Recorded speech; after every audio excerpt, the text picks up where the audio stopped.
Have you ever found yourself dreaming about the same person over and over again? Even if they're no longer part of your life, even if you haven't spoken in months, even if on the surface you've moved on, they still return when the world is quiet and your mind drifts into sleep. Why? Why does your subconscious keep reaching for them in the middle of the night? These dreams can feel confusing, even haunting. Sometimes they bring warmth, other times, pain, but always they leave you wondering, what does it mean? Why can't I forget them? Today, we're not going to answer that question with superstition. We're going deeper into the quiet wisdom of Buddhist philosophy, into the hidden patterns of emotional energy, and into the healing spaces of your own heart. Because there's a reason they keep appearing, and it's not about them. It's about you. By the end of this video, you'll understand why your mind is holding on. And more importantly, how to gently finally let go. Not by force, but with awareness, with compassion, and with peace. When we form a deep bond with someone, romantic, emotional, or even spiritual, it's not just a memory that stays behind. It's energy. Buddhist teachings describe this as attachments of the mind, invisible threads that connect your inner world to moments, people, and feelings, even after they've physically left your life. And these threads don't break easily.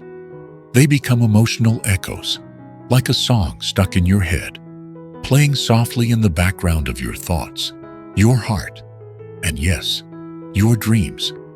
Every time you replay that last conversation, revisit a memory, or silently ask yourself, what if things were different? You're feeding that echo, strengthening that loop, and your subconscious, like a loyal guardian, tries to process that unfinished business when you're most vulnerable, during sleep. Why? Because the mind is naturally wired to seek completion. It doesn't like the open endings. But here's the deeper truth. You're not really dreaming about them. You're dreaming about the version of yourself you were when you were with them. The joy you felt, the wounds you suffered, the hopes you once held. That version of you is still lingering in the past, and it's that part of you that needs to be seen, heard, and healed. Buddha taught that clinging creates suffering. When we chase an illusion, we lose the present. We become stuck in a loop of memory, not reality. So to stop dreaming about them, you don't need to erase the person. You need to release what they symbolized. Maybe they represented love, security, purpose, or even identity. But none of those things truly belonged to them. They were always inside you. And when you realize that, the dreams begin to loosen their grip. Because now, you're not chasing them. You're returning to yourself. Shift 1. Accept the incompleteness. The first step is to release your craving for closure. We often believe we need one final conversation, an apology, a moment of understanding. But closure doesn't come from them. It comes from within. Say this to yourself. It ended the way it needed to. I don't need more answers. I choose peace instead. This small mental shift begins to rewire your mind, from seeking to settling, from questioning to accepting. Shift 2. Stop feeding the loop. Every time you reread old messages, scroll through their photos, or tell yourself just one more memory, you're reinforcing the energetic imprint. You're keeping the loop alive. Instead, pause. Sit with the feeling. Don't fight it. Don't distract yourself. Let the emotion rise, burn, and pass, like a wave. As the Buddha said, pain is inevitable. Suffering is optional. Suffering happens when we resist the feeling. Healing begins when we allow it to pass through. Shift 3. Perform a release ritual. The mind understands logic, but the heart responds to ritual. Write them a letter. Say everything you never said. Let your truth flow, tears and all. Then destroy it, burn it, sink it into water, bury it under a tree. This symbolic act creates emotional closure. It signals to your subconscious, the story is complete. And often, after this moment, the dreams stop. Not because you've forgotten them, but because your heart has finally let go. And that is true freedom. Why do you keep dreaming of them? Night after night, the same face appears. Sometimes they speak, sometimes they don't. Sometimes the dream feels warm, other times painfully heavy. But always, it lingers. It's tempting to assume it's love, or longing, or that somehow they're thinking about you too.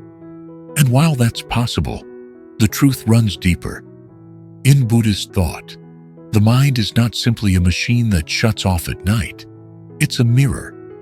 And dreams are the ripples of whatever remains unresolved in your heart. That person keeps appearing not because they're calling you back, but because something within you hasn't let go. It might be guilt you never expressed, words you wished you had the courage to say, a memory that keeps looping because it never had a proper ending. Buddhism teaches that attachment leaves energetic traces, and those traces settle into the layers of your mind like footprints in soft earth.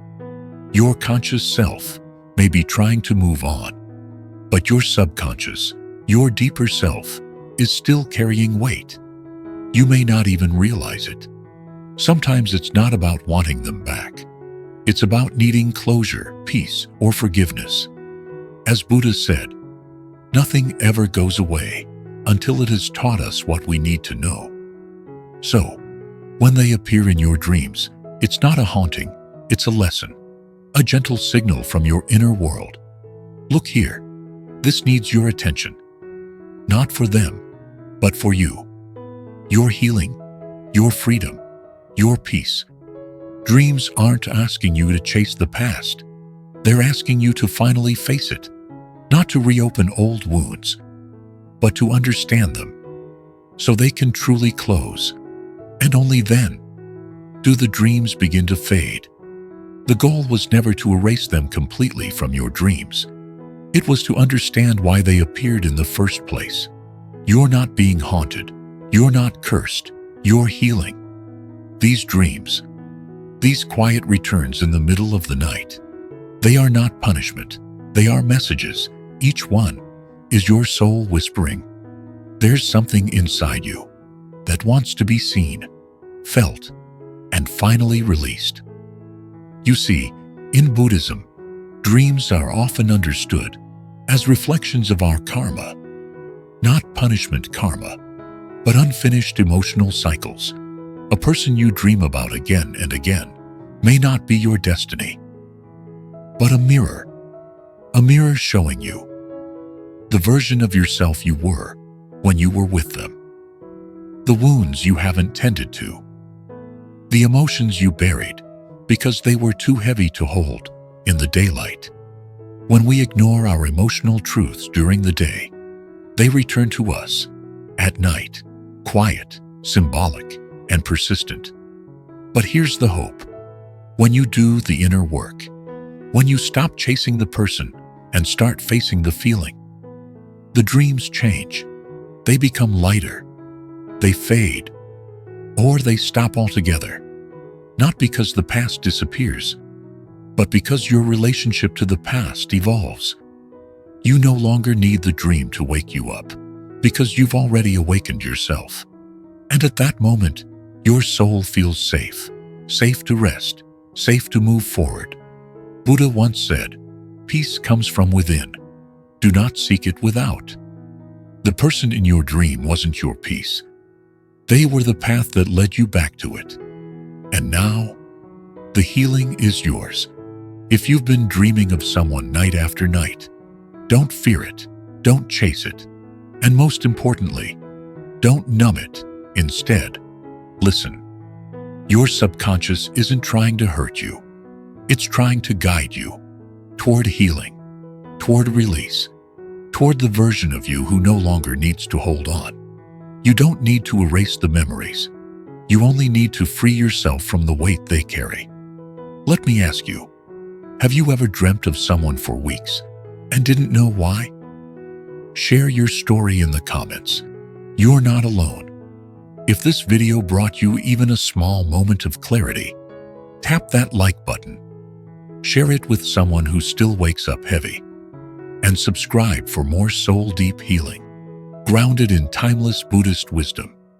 Remember, your healing may be quiet, but it's sacred, and it's already unfolding. Stay mindful, stay free,